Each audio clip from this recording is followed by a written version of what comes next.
Katie Books Productions presents Lennie Gray, an audio drama, written, produced, and narrated by Earl Sewell. Previously on Lennie Gray. By the time Curly caught up with Lennie Gray, she was entering their shanty. "Why did you hit me?" Lennie Gray was angry and disgraced as she walked inside. "I can't leave you for 5 minutes without you talking to some fool who's trying to take you away from me." Curly's voice exploded with fire and rage. The burning scent of moonshine permeated the air around them. "Curly, the man was only telling me about what it was like living up north in Harlem," Lennie Gray said, making sure that Mary was comfortable and didn't need anything before she and Curly had it out. "Lennie, is that the type of man you got eyes for? Somebody trying to act like he the boss man? I told you, Lennie, you belong to me, and if I can't have you, nobody will. I ain't going to no goddamn city, Lennie." Curly moved towards her, jaws tight and fists clenched.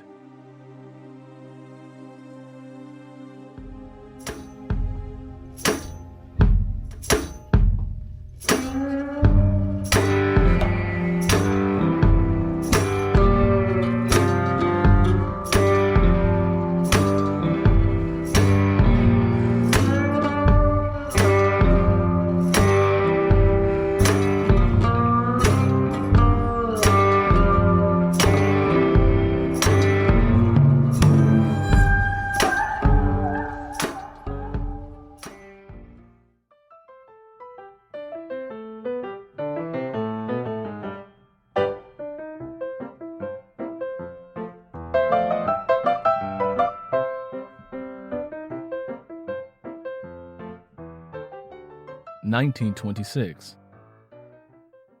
Outside of the Bettis plantation in Mississippi, there was a place called Harlem. A place that wasn't pressed down with so much oppression. A place where Negroes didn't spend endless hours toiling in the cotton fields with worn-out backs and souls full of hopelessness and suffering. In Harlem, it was a time of new beginnings, creative self-expression, civil rights demands, and social change. Langston Hughes, Gene Toomer, James Weldon Johnson, W.E.B. Du Bois, Duke Ellington, Zora Neale Hurston, Cab Calloway, Louis Armstrong, Dizzy Gillespie, Count Basie, and countless others were enjoying a lifestyle that the people on the Bettis plantation could not imagine. They had not heard of films like The Flying Ace, or Mobsters, Machine Guns, The Numbers Game, or The Cotton Club. When they did hear about it, many, like Curly, called it a lie. His parents, Ida and Tom, said no such things were possible because white folks wouldn't allow the Negro to do anything better than field work, and most believed them because they had not witnessed it with their own eyes. When Duke returned to Tallahatchie County after 7 years for some down-home cooking, and to heal up from a deep gash in his hand from a fist fight he'd gotten into at a pool hall in Harlem, he was a welcome sight not only to his 78-year-old grandmother, who was now living alone since her granddaughter and great-grandchildren had moved up north, but to Tangy Mae, who had just turned 23, was single, and helping to take care of her. When Duke arrived and knocked on the door of his grandmother's dwelling, it was Tangy Mae who opened the door. She knew who he was because his grandmother, Lucy, had spoke of him often. Tangy Mae stood at the door drinking in his scent, admiring his pretty hair, and a smile bright enough to give her a suntan. "Are you just going to stand there and look at me? Or are you going to allow me to see my grandmother?" Duke said. "Oh, I'm so sorry. I just lost my hair for a minute," Tangy said, suddenly finding it necessary to try to fix her hair and make herself look decent enough to catch his attention. "Tangy? Who there at my door?" Lucy's voice took up the space between Tangy and Duke. I think it's Duke." "You're right," he said.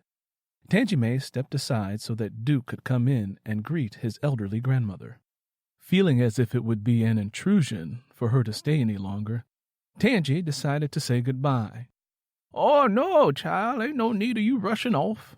I want you to meet and get to know my grandson.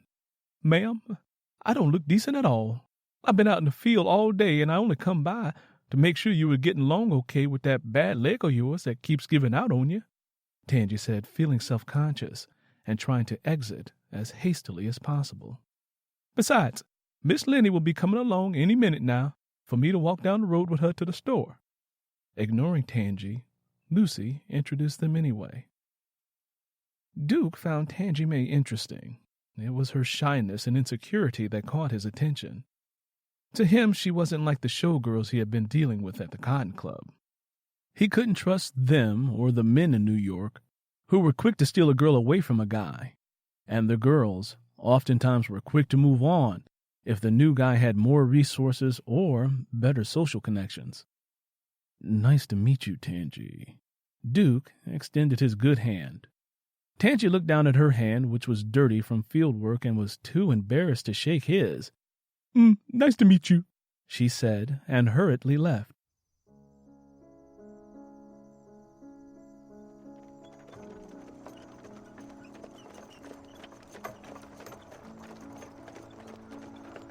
When she walked out onto the road, she saw John, the one-armed gravedigger, passing by on his wagon with a coffin on it. Who done died, John? John brought the wagon to a halt and said, Don't know.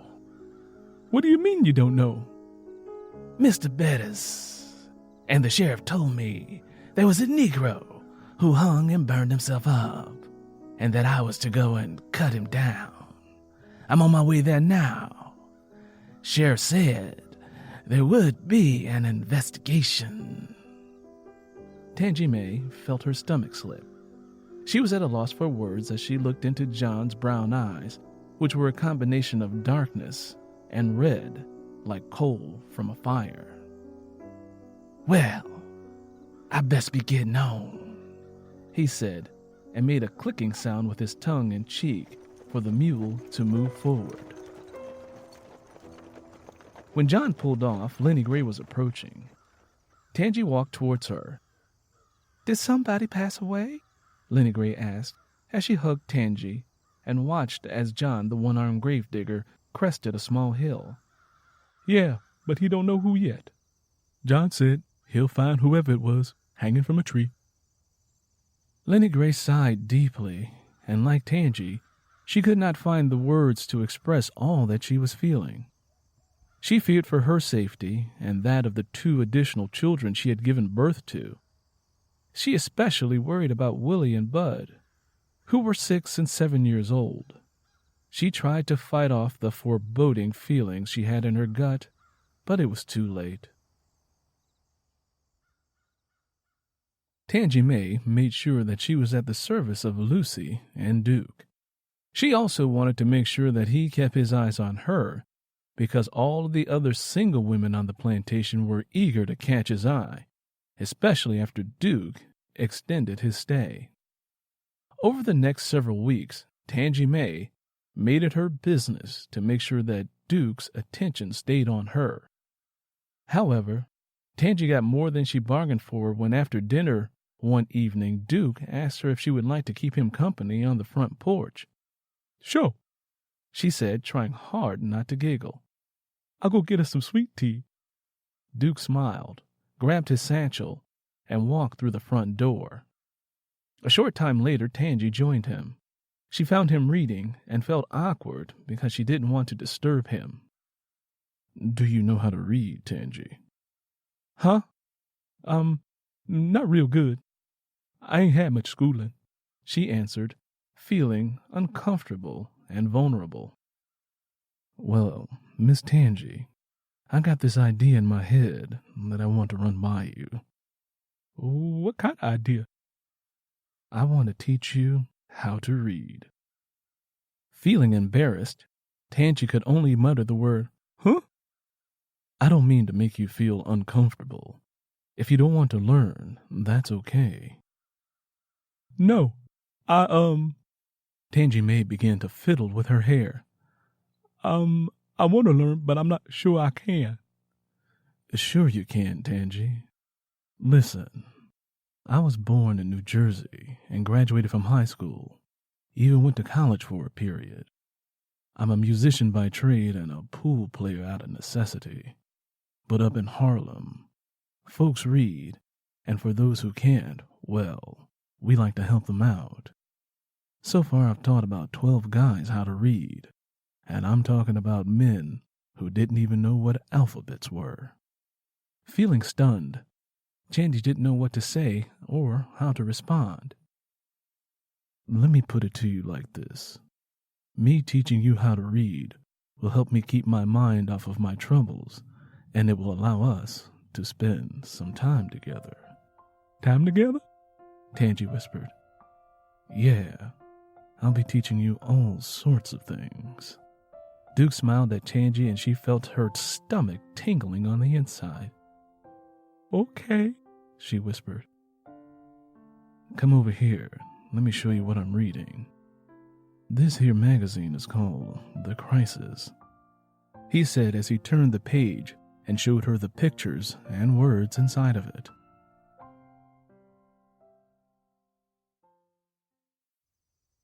When Lennie Gray saw Tangy Mae again, an entire month had gone by. Tangy Mae showed up on her porch with a stack of magazines, a brain filled with new knowledge, and a new way of understanding the world, and she was eager to share it with Lennie Gray. Lennie, I know how to read, Tangy Mae said excitedly. Is that what that man has been teaching you how to do? I thought for sure you had come to tell me that you had a belly full. Laughing, Tangy Mae said, We taking our time with that sort of thing. I keep my skirt down, and the only time that it's going up is when I get married. You mean to tell me he ain't tried nothing? He ain't tried to take it? Come on, Tangy. Ain't no man gonna spend all that time with a woman and not have relations. Lennie, why, I ain't never heard you speak this way before. Well, I do have a mind with some sense, you know, Lennie said, asserting her knowledge of about how men treat women. And I do believe that he done broke your leg, and that's the reason you come over here with a mouthful of stuff. Now, tell the truth. You let that sweet-smelling man with them pretty teeth and that good hair take your womanhood, didn't you? What you knew about how he smell? Tangy got defensive. Never mind, Tangy, it ain't all that important. Yes, it is. I want to know how you come to find out how he smell. You married, Lennie. You ain't supposed to be up on no other man. I ain't done no such a thing. We met in church a few years back is all. I just remember certain things about people. Lennie, you had feelings for him, didn't you? No, I didn't. Lennie Gray lied. Well, he smelled good is all, and, well, I ain't never been around a person who smelled so good. I guess I started to feel some sort of way about it. Lennie Gray paused for a moment, and the silence that hung between them was thick enough to slice with a blade. Listen, Tangy, I'm sorry. I got a little jealous is all. I don't mean you no harm. What did you come to tell me about? Well, good, Lennie. I'm glad we ain't gonna have no hard feelings between us. You are my best and only friend, and I would be heartbroken if you wasn't. Tangy Mae stepped forward and hugged Lennie Gray. I feel the same way too, Tangy. Sensing the tension between them had disappeared, Tangy once again got excited. Lennie, I want to teach you how to read. What? Tangy, I can't learn now. I'm too old. Lennie, you are only 26 years old. Yes, too old to be learning how to read. Just tell me what you and Duke been working on. Lennie, I thought I was too old to learn, but I ain't. I learned, Lennie, and you can too. You really think so, Tangy? A glimmer of hope formed in Lennie Gray's mind. Yes. This here's a magazine called The Crisis. Tangy said slow and steady as she pointed to each word. Pointing to a picture, Lennie Gray said, What a pretty baby. Is those words about the baby? Yeah, kind of. Lennie, this issue of the magazine's a few years old. Duke then went back to New York, but he coming back in a few weeks. He said he would bring me the latest copy. Oh, Lennie, I tell you, I can't seem to get enough of learning. Duke said that I'm like a flower that only needed a little watering so that I could grow. These words and magazines are like water to me, Lennie. I see that. I think all you need is a little water, too. Tangy, you got me all excited now. What do them words here say? Okay, I'm going to read it nice and slow. This issue is from October of 1919, and it's called an opinion, and it's written by W.E.B. Du Bois. That means it's what a person think about something. Like when I tell Curly what I think or what I feel about things, and he gets all mad at me for thinking, Lennie Gray said, making the connection. You're a quick learner, just like me. Tangy Mae offered words of encouragement. Suddenly feeling good about herself, Lennie Gray smiled and said, What else do them words say? It says, there once was a man who said that if he owned Texas and hell, that he would rent out Texas and live in hell. Oh my goodness, Tangy. Why would someone say such a thing? Why would anyone want to live in hell? Lennie Gray asked, trying to understand what Tangy Mae had just read. Let me finish, and we'll see why. Tangy Mae kept reading. He may have exaggerated, but he has some supporting facts. Texas was settled by white Southerners in order to extend slavery territory. It was forcibly stolen from Mexico in 1837, largely because Mexico tried to abolish slavery in 1829. Texas became the center of the slave trade, and the most shameful violations of the United States slave trade laws were perpetuated through Texas. During the years of Texan independence, slaves were rushed in at a rate of 15,000 or more a year, and the annexation of Texas and the Mexican War were movements to extend Negro slavery. Out of this past has written a present Texas. In that state, the first public burning alive of a Negro took place at Paris. Since 1889, Texas has lynched 338 human beings, standing second only to Georgia and Mississippi. Why are they killing so many people? That don't seem right to me, asked Lennie Gray. It ain't, Lennie. I mean, we know that white folks do colored people wrong, but these people here like Du Bois, they is standing up to them by writing letters and letting folks know. Don't that make you feel good, knowing that there's somebody out there standing up? Don't you feel like standing up with them, Lennie? I know it make me feel that way. Yeah, it do, Tangy. Keep reading. When Duke returned, he bought more magazines and newspapers for Tangy Mae to read. He waited eagerly for Tangy Mae to stop over once she was done in the fields. When she arrived, he opened his arms and welcomed her into them. Tangy Mae was so overjoyed to see him that she began kissing all over his face. Slow down, girl, he said. Give a weary man a chance to get settled in. I'm just so happy to see you, Duke. What do you want me to cook for you? Whatever you want to, Tangy. Every time I eat your cooking, I push away from the table a satisfied man. You need to do right by this gal, said Lucy, who had managed to come into the room where they were. That's what I aim to do, said Duke. Tangy, I want you to come back to New York with me. I got a place. It's not all that big, but it can certainly use the touch of a woman.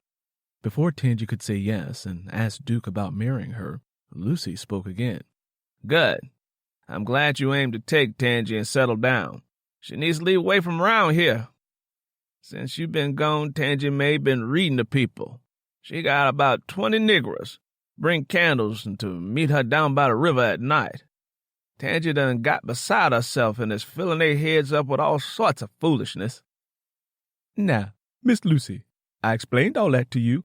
I'm just teaching. I found something that opened my heart and spirit up. I feel like I'm worth something when I teach.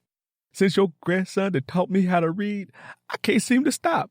I want to share it with all the other people. Now, what's wrong with that? You see what I'm talking about, Duke? This girl is ruined. White folks ain't gonna stand for this.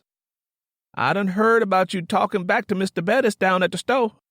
I heard about you standing up to him and talking about you having rights and stuff, Tangy. Is that true, Tangy? Yes, it is. I ain't the same person no more. I can't let him treat me. See what I mean, Duke? Miss Tangy done got beside herself and it ain't good. I'm going to head back to New York in a day or so. Do you think that's enough time for you to get your things together, Tangy? Yes. Tangy Mae hugged Duke again. Let me go tell my daddy. Well, you can't do something like that alone. I'm coming with you, Tangy.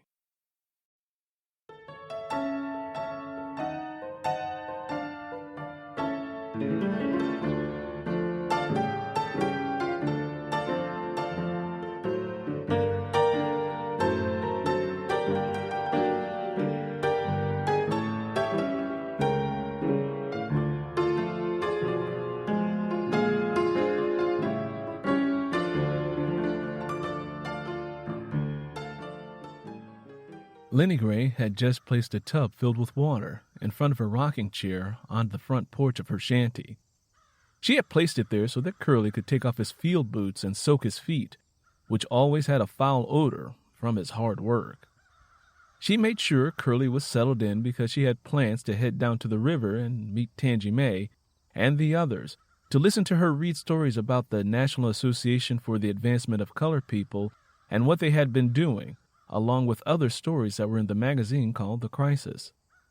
As Lennie Gray wiped her hands on her apron, she thought about one of the stories Tangy Mae had read by a fella named Langston Hughes.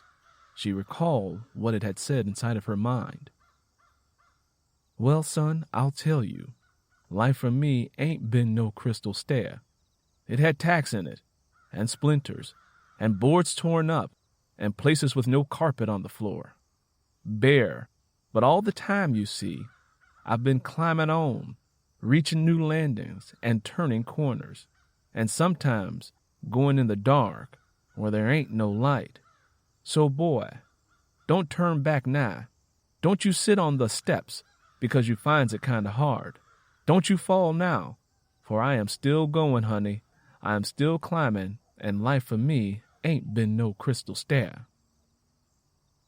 Lennie Gray loved that story because it connected with how she felt about life, how it talked about things not being easy, but finding a way to keep moving on. They beat him to death! She heard a voice screaming from down the road.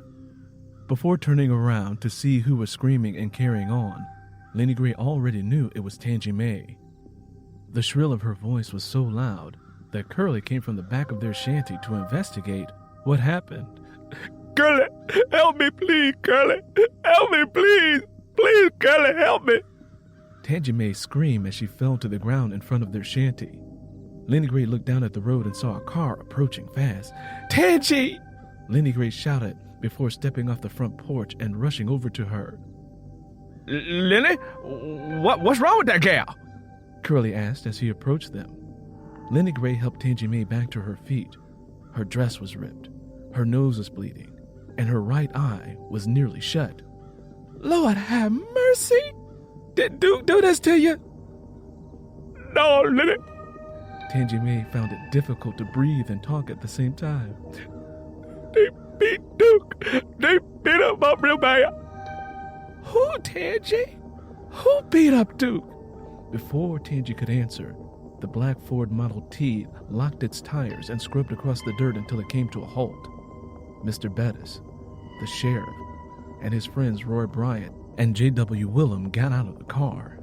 Lennie, turn that gal loose. She coming with us, said Mr. Bettis.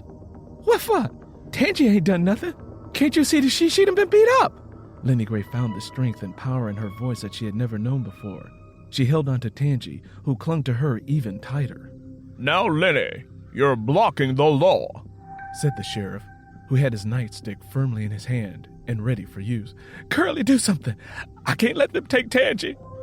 Lennie Gray goaded him, but Curly did nothing.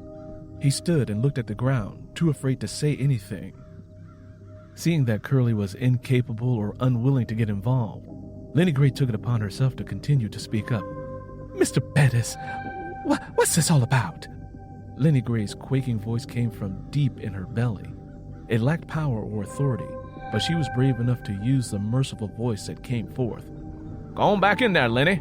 This ain't none of your business. Mr. Bettis pointed in the direction he wanted her to go. She's my cousin, sir. Whatever she done, she didn't mean no harm. Lennie Gray kept talking and holding on to Tangy, who clawed at Lennie Gray's clothing. Lennie Gray hoped that she could somehow appeal to the better angels in the men. She was trying to think of something she could say that would make them back away. Well, hell, we should take her too. She ain't too bad looking, Roy Bryant suggested. Curly, I see you standing there, boy. You ain't got no better control over this here gal that you call a wife better than this. You better come and get her before Roy decides that he's going to take her. If he gets a hold of her, he's going to have a mighty good time, and there ain't nothing the law can do because she's helping a fugitive. Timidly moving forward, Curly said, Yes, sir. Lennie, please, don't let them take me. They done killed my daddy, Lennie, and they beat Duke really bad. Boys, go pull her away and put her in the car. Might as well take Lennie Gray, too. Roy Bryant and J.W. approached Lennie Gray and Tangy Mae. Curly stood still, clutching his fist while looking at the ground. Turn me loose, Lennie Gray said as she jerked away from the clutch of Roy. Finding courage from somewhere deep in itself, Curly rushed towards Roy and J.W. and stood in front of Lennie Gray and Tangy Mae. Nah, what's going on? Curly's stammer had returned. Mr. Bettis, please, have mercy. Tangy ain't never done nothing wrong, Lennie Gray cried out from behind Curly. Curly, you imprudent idiot. You had better move, said Mr. Bettis, but Curly didn't. He stood his ground, which surprised and frightened Mr. Bettis. We done paid you real good for protection, Mr. Bettis. We don't want no trouble. Roy, J.W., and the sheriff all laughed at Curly. Boy, if you don't turn over Tangy and Lennie Gray, you won't have no protection at all, said the sheriff as he pulled out his revolver and aimed it at Curly. J.W., Mr. Bettis, and Roy Bryant did the same thing. Go get them gals, said the sheriff. Since Roy was the smaller of the two men, Curly tried to stop him first. The moment he reached for Roy, the sheriff fired his pistol and shot Curly through the center of his hand. Flesh and bone splashed on his face, and his hand went limp. God damn it! Curly's one of my best cotton pickers, complained Mr. Bettis. Curly went down to his knees and covered his hand that had been shot. He cried out in agony in a voice that Lennie Gray had never heard before. The wail was loud and ear-splitting and came from deep in his soul. Lennie Gray glanced at Curly, who looked shrunken, just as Bud and Willie rushed over to him from behind the house, crying.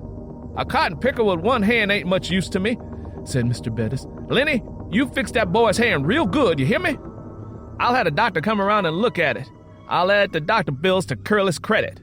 Mr. Bettis irritably bawled at Lennie Gray. Roy and J.W. pried Tangy Mae away from Lennie. With eyes liquid with faith, Lennie Gray said, Mr. Bettis, ain't we done suffered enough? Lennie Gray hoped her question would stop Roy and J.W. from dragging Tangy Mae, who was kicking violently and screaming loudly, to the car. Lennie, we're just taking her for a ride is all.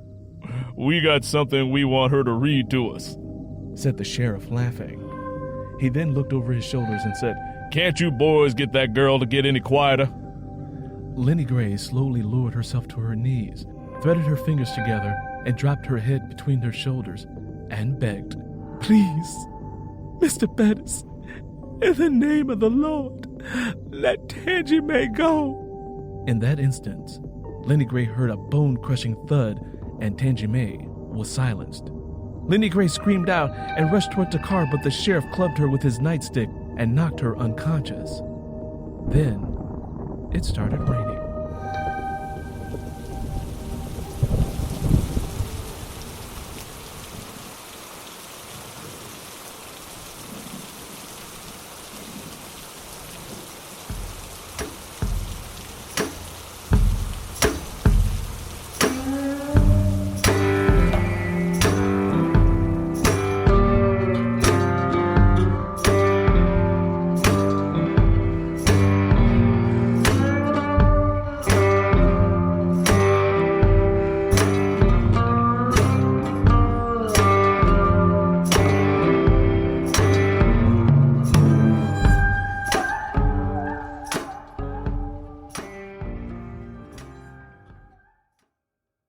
Hello, everybody. This is Earl Sewell, author, creator, and narrator of the podcast called Lennie Gray.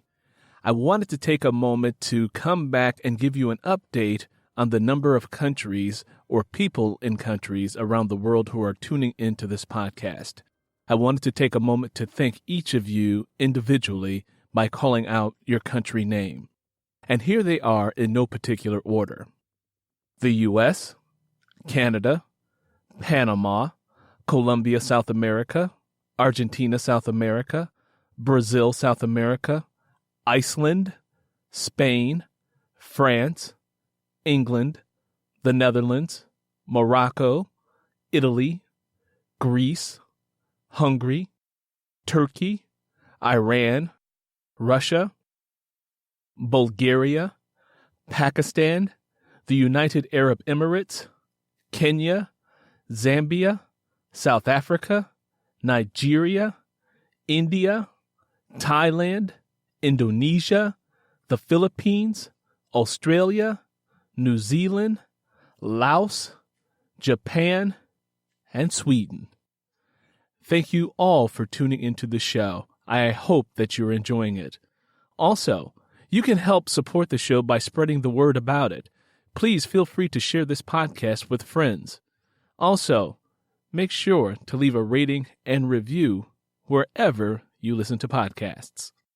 Until next time, from my mouth to your ears, happy listening. All the best, Earl Sewell.